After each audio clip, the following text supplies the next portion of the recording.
Good morning. All right, this is Stephen versus Peter, and I'm going to be reading directly from my notes. Okay, early on, Stephen made a remark saying that the experts cannot save the world, so it was time for the amateurs.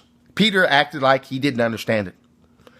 Then Peter Joseph joked that he's a Stalinist New World Order plant. Probably true. Ha ha. I mean, I don't know where these guys come from. I don't know who supports them. Maybe they're just independent people. That's fine. He's a musician. He's an artist. He's a stock trader. He's a 7-year trader, video artist. He's critiquing the fundamental principles, running in place, transcending market systems. Those are the kind of things that Peter used. Big, fancy words. Big talk. Stephen said first in a funny way, predatory model, state control, said nothing about the 5 billion people on the planet that are well-fed, that have blue phones and yellow phones and orange phones and black phones, that have cable TV, and they have so much food that they're fat. And then he just went blah, blah, blah. And he called money toilet paper. Well, the Federal Reserve, which is the biggest bank in the world, the Bank of New York, the money that is there is backed by oil. Oil. That is a fact. You cannot buy oil in the world without. I know there's some other things that the euro was used and some other money's used, but pretty much it's still the dollar. And we have 150 troops, and we're in 150 countries. So it's also backed by the U.S. military. So it's not toilet paper, and that's an ignorant statement. Ignorant. He mentions 401k and RSVP, and that we're all forced to pay taxes, and nothing about all the government programs. The fact that we have health insurance, that we have benefits, that 50 million old people get checks every month and don't starve. He didn't bring any of that up. He mentioned gold, and he talked about how great deflation was in the 19th century when people were starving and there was no money. It was terrible. Terrible. Monopoly on education. I do think there is some dumbing down, but we're getting there. We're getting better. Stephen also made a great point about empathy and the welfare laws and the fact that there's no dads, and I agree with him. And that was what we call an unintended consequence.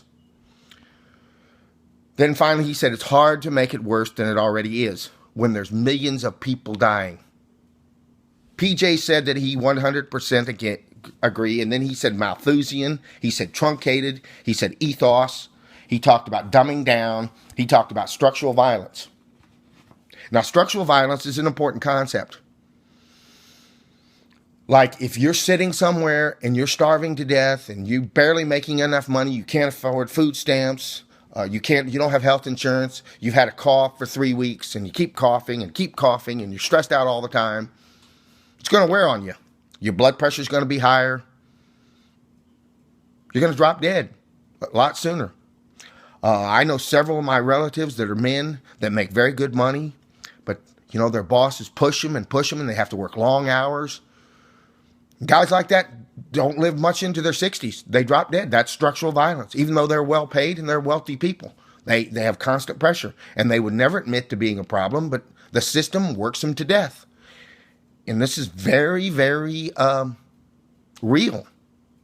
And Stephen, they went back and forth for hours, for almost an hour, and Stephen refused to see it. And I don't think he's that stupid. I don't think you're that stupid, bro. I think you're a jerk, is what I think. And then at 13:15, Stephen interrupted him and talked about anarcho-capitalism. And he said taxation was theft. I think it's a pretty good deal. All right, and then the continuation fallacy, which PJ talked about, erroneous, blah, blah, blah. Peter made a lot of good points, but he used such big words, I could hardly keep up with him. A lot of people couldn't. The state, the version of free society, those are things that Mr. Molyneux mentioned with everything. He talked about the state, and then Stephen says delusion of continuity, blah, blah, blah. Operant.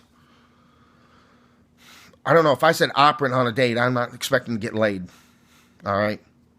And these guys take complicated things and make them even more complicated. At least I think Stephen has that problem. He's so smart. Okay. Resource scarcity makes it necessary to complete reinforcement, not theirs. Okay, I don't know where I come that. I don't know what I'm talking about here. What he's saying, I guess, okay, here I understand. What Stephen is saying, no, not what Stephen. Stephen is saying we should need to go back 3 centuries. That's what Stephen's saying. Stephen is like the jihadist of the free market. He's a jihadist of the free market. You heard me.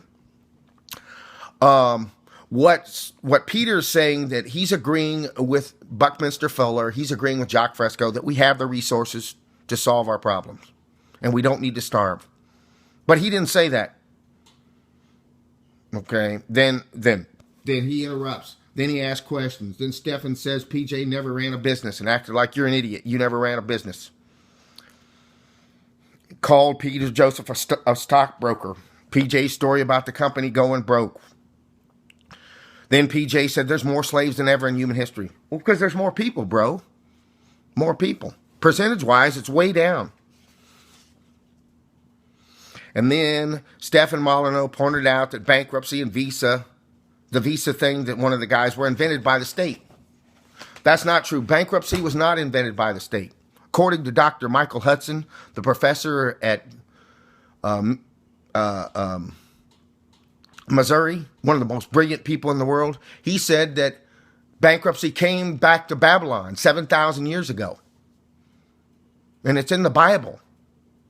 The reason there's bankruptcy, bro, is because the banks loan out money, but they don't loan out the interest. There's never enough money to pay it back. There, once again, you're stupid. You don't even understand basic stuff. I mean, you just astound me at your stupidity, Stephen. It's astounding. And then PJ retorted that corporations were invented by the power class, which he's right. Then he said truncated distinctions, coercion, and voluntarism, and then PJ critiques. I mean, just a lot of big words.